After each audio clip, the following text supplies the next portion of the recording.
आज हम बनाएंगे कच्चे आम का ट्रेडिशनल अचार, वो भी बिल्कुल आसान स्टेप में। इसे बनाना भी आसान और इसका टेस्ट आपको बहुत पसंद आएगा। तो इसे बनाने के लिए हम अचार वाला कोई भी फ्रेश कच्चा आम ले लेंगे और फिर हमें इसे पानी में डालकर अच्छी तरह से साफ़ कर फिर इसे बिल्कुल सुखा लेना है। तो सबसे पहले हम आम का एंड पार्ट काट कर निकाल लेंगे और फिर इसे काट कर हमें छोटे छोटे टुकड़े बनाना है। तो आम कभी छोटा होता है तो बिना गुठली का भी होता है या किसी में गुठली भी होता है। तो आप उसी हिसाब से सावधानी से आम को काट लें और उसके बीज को हमें निकाल लेना है। अब इसे हमें छोटे छोटे टुकड़ों में काट लेना है। तो यहाँ अपनी पसंद के अनुसार आप टुकड़े को छोटे या बड़े साइज़ में काट सकते हैं।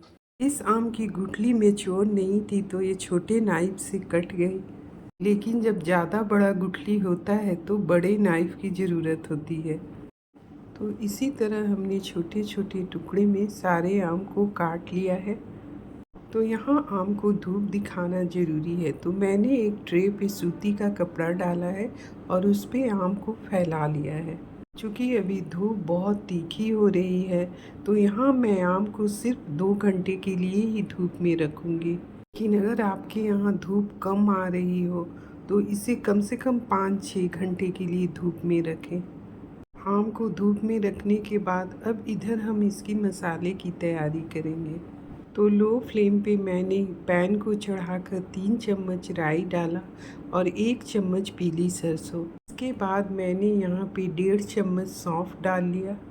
फिर मैंने यहाँ 1 चम्मच कोटा धनिया डालने के बाद 1 छोटा चम्मच मेथी दाना लिया। अब यहाँ लो फ्लेम पे ही मसाले को हमें अच्छी तरह से गरम करना है, इसे हमें भूनना नहीं है।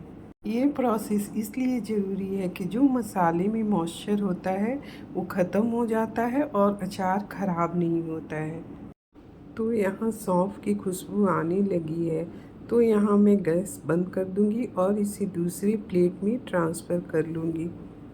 ठंडा होने पे मसाला में हाफ़ टी स्पून हींग डालकर इसे दरदरा पीस लेना है। मसाले का हम बिल्कुल फाइन पाउडर नहीं बनाएंगे, हमें इसे दरदरा ही रखना है। मसाला अब पीस कर तैयार है, तो अब यहाँ एक पैन में 1 कप सरसों तेल डालकर हम अच्छी तरह से गरम करेंगे और फिर इसे ठंडा कर लेंगे। 2 घंटे बाद यहाँ आम अच्छी तरह से सूख चुका है, तो हम इसे एक मिक्सिंग बाउल में डाल लेंगे। अब हम यहाँ आम में नमक डालेंगे। अचार में नमक थोड़ा ज़्यादा ही डलता है, तो यहाँ मैं 3 टेबल स्पून नमक डाल रही हूँ, क्योंकि नमक भी हमारे अचार को ख़राब होने से बचाता है। इसके बाद मैंने 2 टेबल स्पून हल्दी पाउडर डाला है। इसके बाद हम डालेंगे 2 चम्मच लाल मिर्च का पाउडर, ये तीखी वाली है। और अब डालेंगे 3 चम्मच कश्मीरी मिर्च का पाउडर, ये अचार में एक अच्छा कलर आता है। इसके बाद डालेंगे हम हाफ़ टी स्पून अजवाइन और हाफ़ टी स्पून कलौंजी। इन सब के डाल लेने के बाद अब यहाँ पे हम पिसा हुआ मसाला डाल लेंगे। अब थोड़ा मसाले को हम आम के साथ मिला लेंगे और फिर जो हमने तेल गरम करके रखा था और फिर इसे ठंडा होने पर इसमें मिला लेंगे। अब आम में अचार का सारा इंग्रेडिएंट्स डल गया है, तो इसे फिर से हम एक बार अच्छी तरह से मिला लेंगे। लगभग हम 1 मिनट इसे मिलाएंगे ताकि आम पे मसालों की एक अच्छी कोटिंग आ जाए। अब यह मसाला आम से अच्छी तरह से मिल गया है, तो यहाँ पे हम आम को ढककर 6 से 7 घंटे के लिए छोड़ देंगे। चाहे तो इसे किसी धूप की जगह भी रख सकते हैं। लगभग 7 से 8 घंटे हो चुके हैं और यहाँ देखिए नमक के कारण अचार में कुछ पानी भी रिलीज हुआ है और आम का कलर भी थोड़ा चेंज हुआ है। आम से निकले इस पानी में ही अचार का मसाला अच्छी तरह से पकता है, क्योंकि ये आम का नेचुरल पानी है। अब यहाँ पे हम 2 टेबल स्पून विनेगर ऐड कर लेंगे।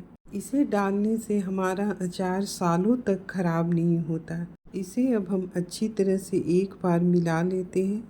अचार को स्टोर करने के लिए यहाँ मैंने एक प्लास्टिक का जार लिया है। इसे अच्छी तरह से साफ करके मैंने सुखा लिया है। आप चाहें तो शीशे का भी जार ले सकते हैं, लेकिन इस जार में भी अचार खराब नहीं होता। अचार भरने के बाद अब हम यहाँ ढक्कन अच्छी तरह से लगा देंगे और इसे कम से कम 2 दिन के लिए हम धूप में रख लेंगे। तो अगर आपको मेरी रेसिपी पसंद आ रही है तो आप इसे एक बार ज़रूर ट्राई करें और बनाने के बाद अपना फीडबैक ज़रूर दें। मिलते हैं एक और रेसिपी के साथ। Thanks for watching.